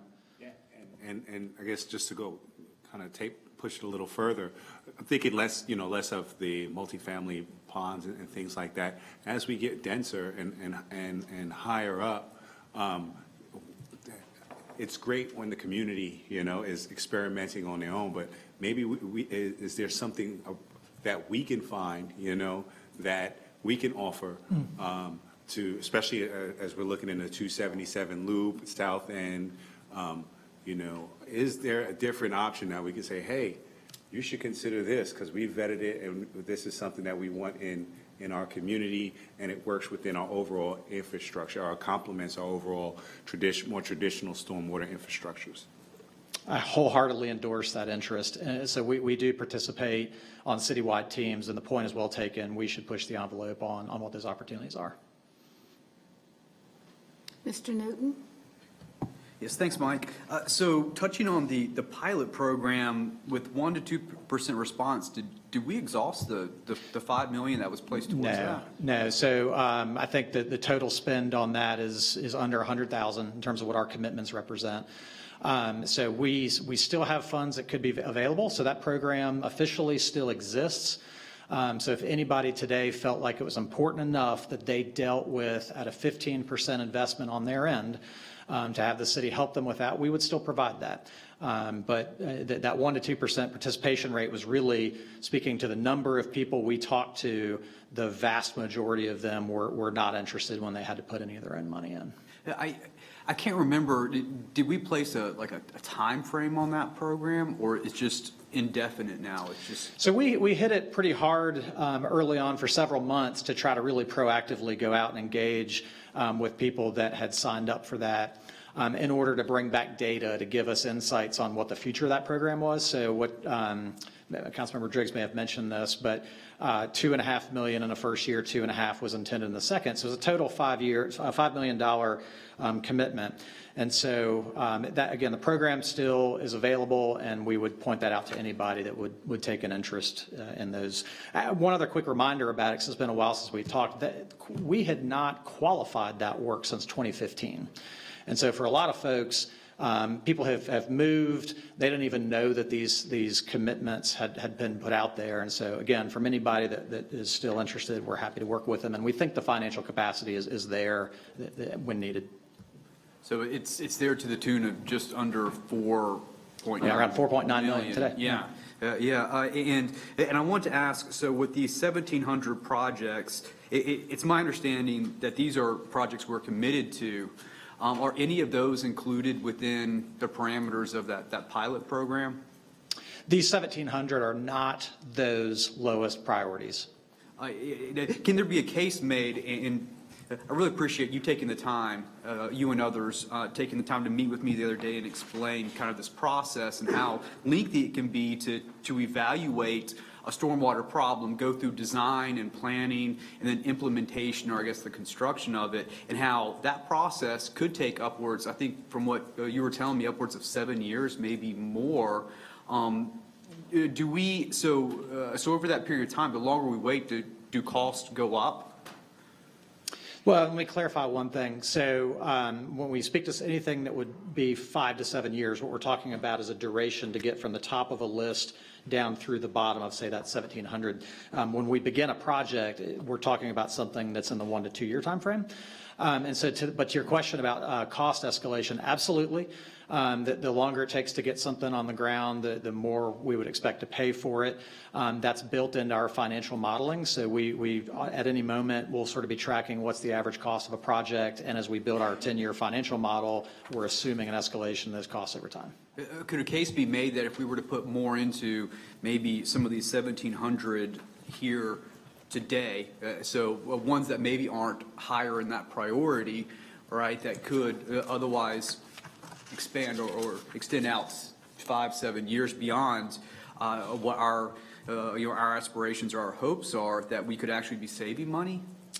And theoretically, maybe, but what I would point out as a practical matter is when we made the commitment to do the 1,700 in 5 years, what we need to be able to do is create what we thought was a realistic plan to accomplish that work. And so part of that is to develop the capacity to produce that work. We didn't want to kid ourselves that just because we put more money into it in the near term that we could just crank out projects that fast. So that's why you see not just an escalation in our productivity, but an escalating productivity year by year. So we want to learn in this year and be able to do that much plus more the following year. So we really think we are pushing in terms of adding resources, growing the capacity, not just in our group, but in real estate, contracts, utilities, across the board. We have to grow that capacity. At what point in time are we satisfied that we have done all we can to extend this pilot to, it was the Class C folks? Sure. So at what point in time do we say, we've done all we can, and maybe we can look at other ways or other options to kind of address some of our other stormwater concerns with the pilot program funds? Mayor, members of council, I understand what you're saying, Mr. Newton. What I'd like to do is reframe this if we can. Prior to last year, we had comments, whether they were true or not, that suggested that we didn't know when we would ever do a project. It could be 5 years, it could be 8 years, it could be 20 years. So what Mike did in the budget before last year, we had 23 additional people added to stormwater so that we could actually design projects. And that was step one.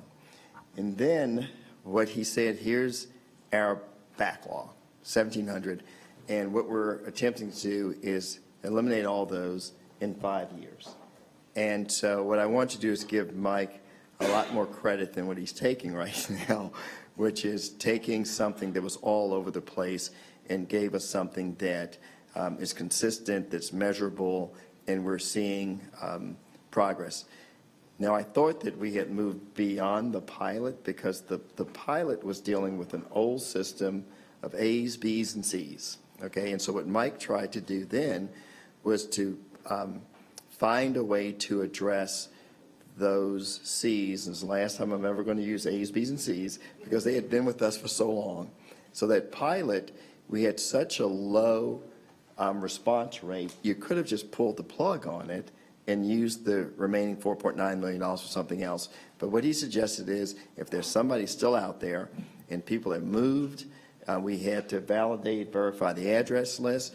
Whatever that number was in 2018 is dramatically lower because those weren't the individuals who actually registered the complaint. So if we could just separate the two, there is the old system in which there was a pilot to address what I would call our lowest priority projects.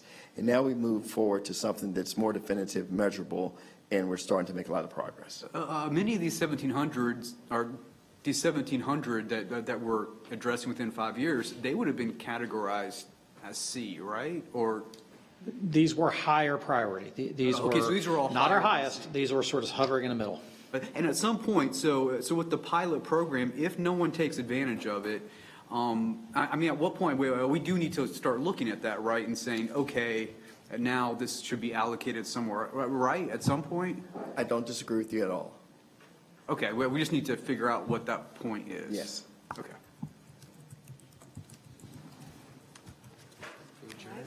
Is there any other comment? If not, we have a motion to adjourn in a second. All in favor, say aye. Second. Thank you. Aye. Okay.